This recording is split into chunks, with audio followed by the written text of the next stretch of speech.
Good morning to you all, kids. And today we are going to start the first chapter of your history book. Although आप लोगों ने class 5th में SST book आपकी थी, उसमें सारे chapter mix थे, कुछ हिस्ट्री के थे, कुछ ज्योग्राफी था, कुछ गवर्नमेंट रिलेटेड थे. So they are the political ones, the civics ones. लेकिन अब आपको इस क्लास से हिस्ट्री, सिविक्स, ज्योग्राफी तीनों को अलग अलग पढ़ना है. ठीक है. So we will start with the history portion today. पहला चैप्टर हमारा हिस्ट्री का है. It's all about understanding our past. ठीक है, हमारे पास्ट को समझना. History is all about understanding our past, कि हमें अपने पास्ट को समझने की, जिससे और ज़्यादा हेल्प मिलता है. हम अपने पास्ट को समझने की और ज़्यादा कोशिश करते हैं. अपने प्रेजेंट को अगर समझना है तो उसके लिए पास्ट में क्या हुआ और how we come to this stage, यहाँ तक हम लोग कैसे ग्रेजुअली पहुँच पाए, ये सब कुछ समझना ज़रूरी है. Okay, so for that the historians use to arrange all the incidents of the past chronologically, यानी कि डेट वाइज, सीक्वेंस वाइज उसे अरेंज करते हैं ताकि हम आराम से समझ सकें कि सबसे पहले कौन सी घटना हुई, फिर वो उससे और बेहतर कैसे हुआ, फिर कैसे हुआ, और ये धीरे धीरे आज हम लोग जिस प्रेजेंट डे में रह रहे हैं यहाँ तक हम लोग कैसे पहुँच पाए. But it was not that all the portion of our past is recorded. सारे हिस्से रिकॉर्डेड नहीं हैं, because we don't have the sources through which we can know more about the part which is not mentioned anywhere. कुछ ऐसे हिस्से भी हैं जिसका हम लोगों के पास कोई रिटन रिकॉर्ड नहीं है, and that is called the prehistory time. Okay, the period which is not having any written record of the period, उस समय का, जिस समय का हमारे पास कोई भी रिटन रिकॉर्ड नहीं है, that is called the prehistory. Okay, and the period for which the written records are available are called the historic period. ठीक है, जिसका रिटन रिकॉर्ड है उसे कहते हैं historic period. So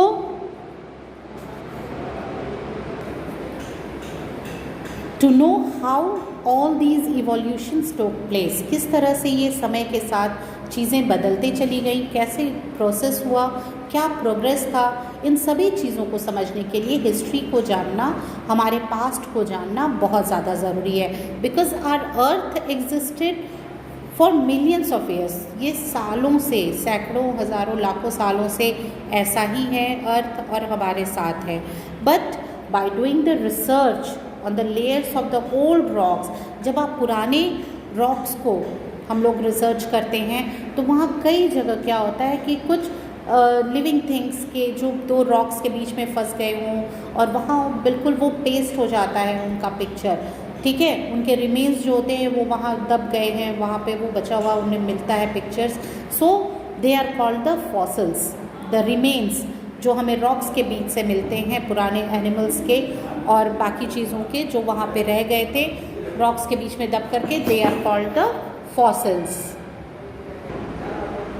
These fossils also help us to know कि उस वक्त के एनिमल्स कैसे थे, या अब उनमें से कौन से स्पेसीज हमें देखने को मिलते हैं, कौन से नहीं देखने को मिलते हैं. सो ये सब कुछ हमें हमारे पास्ट से पता चलता है. The picture you are seeing on your screen, it's given in your book also. आप उसे देख सकते हैं कि ये fossil of a dragonfly है जो रॉक्स के बीच में दब गई होगी और वहीं सैकड़ों हज़ारों साल से दबा हुआ वो वहीं पे पड़ा रह गया, और जिससे कि रॉक्स के बीच उसका पिक्चर इंस्क्राइब हो गया. That is called the fossil remains. Okay, so it's also a source of history. Then how the things are arranged on a time scale. Dates जो हमें पता है पास्ट इवेंट्स के, उन्हें सीक्वेंस में अरेंज करना बहुत ज़रूरी है. तभी हम समझ पाएंगे कि कौन सी घटना कब हुई थी, किस समय हुई थी. Okay, so for that we have to arrange the series of events according to the time it happened. जिस समय, जिस हिसाब से ये घटनाएं घटी, उन्हें अरेंज किया जाता है. So historians use that chronology as the first step towards understanding historical events. Historical events को समझने के लिए chronology यानी arranging the things in the order of their occurrence or the time when they happened, उसे सबसे पहला step माना जाता है हिस्ट्री समझने के लिए। For that how they use the dates, timeline जो है वो डेट कैसे यूज़ करते हैं। The birth of Jesus Christ, Jesus Christ का जो बर्थ है that is the reference point, वही से रेफ़र किया जाता है किसी भी चीज़ के डेट को। From which historians count dates, Jesus Christ के बर्थ के पहले के जो साल हैं उन्हें बैकवर्ड काउंट करते हैं। जैसे मान लो अगर कहीं लिखा है 10 BC, बिफोर क्राइस्ट, ठीक है, BC refers to the before Christ era, okay.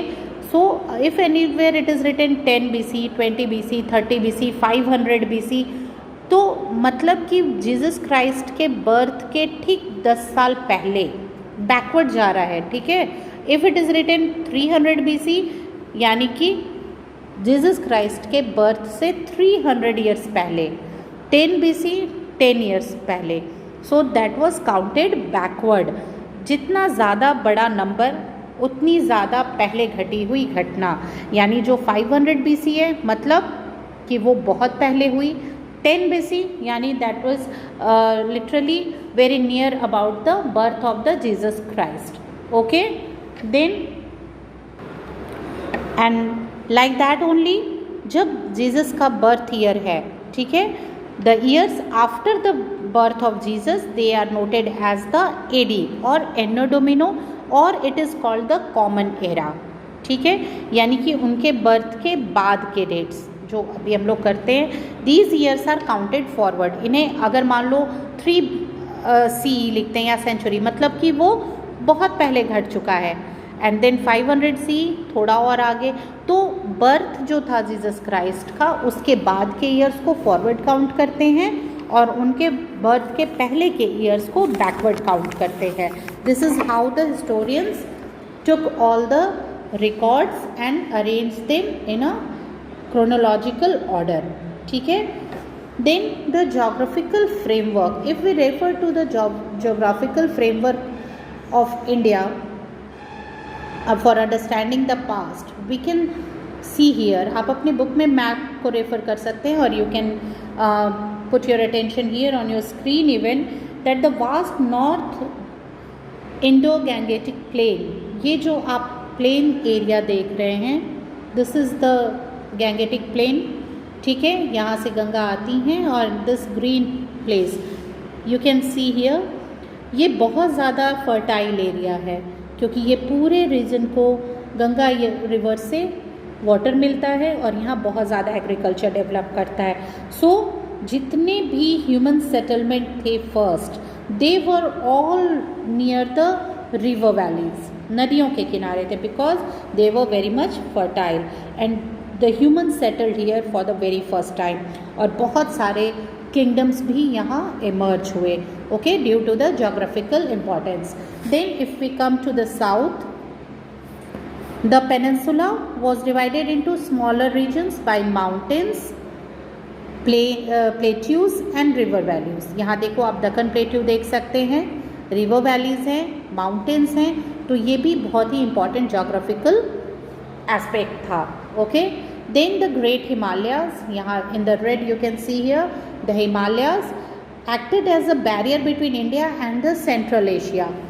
आज भी हिमालयाज हमें पूरी तरह से प्रोटेक्ट करता है, it protects us from the outsider, those can't enter very easily in our territory, okay. So this also was very important at that time, क्योंकि central Asia से इधर से आने वाले लोगों से ये बचाता था। But people uses the pass in the mountains as routes of contact, लेकिन ये जितने भी ये माउंटेन एरियाज थे इनसे पास निकलते थे, रास्ते थे जो ट्रेडिंग में हेल्प करते थे, लोग ट्रेड करने के लिए यहाँ से वहाँ आते जाते थे और लोगों में कॉन्टैक्ट बढ़ता चला जाता था। The traders and the passes had very different purposes, यहाँ पे ट्रेडिंग होती थी।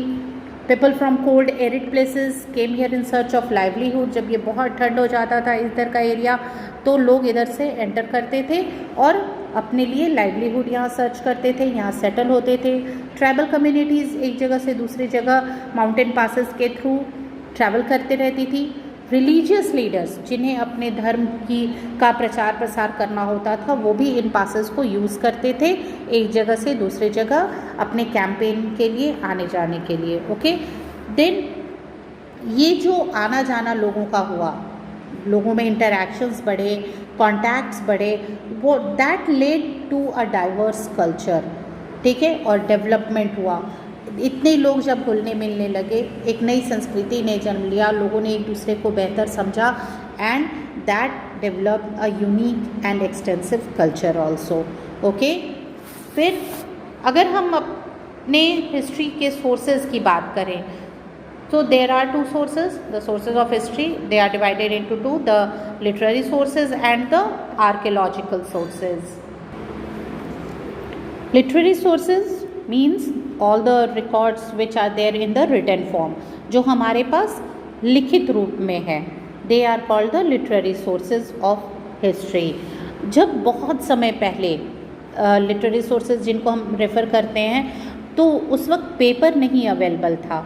उस वक्त के जो रिटन वर्क्स थे वो पाम ट्रीज़ पे के जो लीव्स होते हैं बड़े बड़े, उन पे, या फिर बर्क ट्री के जो छाल होता है, that bark of the trees, they were used for writing the records. Okay, या फिर जो फॉरेन ट्रैवलर्स आए हमारे यहाँ, जो बाहर से यहाँ लोग आए, उन्होंने यहाँ के पूरी सोसाइटी को ऑब्ज़र्व किया, यहाँ के लिविंग थिंग्स को देखा, किस तरह से किंग रूल कर रहे हैं, यहाँ की सोसाइटी कैसी है, क्या ट्रेड है, कैसे लोग रहते हैं, ये सब कुछ उन फॉरेन ट्रैवलर्स ने रिटन फॉर्म में एक जगह पे करके और उसे एक बुक का रूप दे दिया.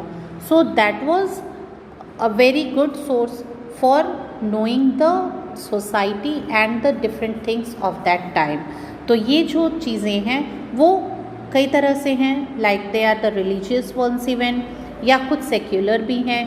कुछ ऐसे बुक्स जो हैं जो हमारी केवल सोसाइटी पे उस वक्त के बहुत ज़्यादा फोकस करती हैं, कुछ पॉलिटिकल लाइफ को बताती हैं, कुछ उस वक्त के किंग्स को बताती हैं. So they all help us a lot to understand what the things were in our past. Okay, जो मोस्ट ऑफ द बुक्स हैं in north India they were written in Sanskrit.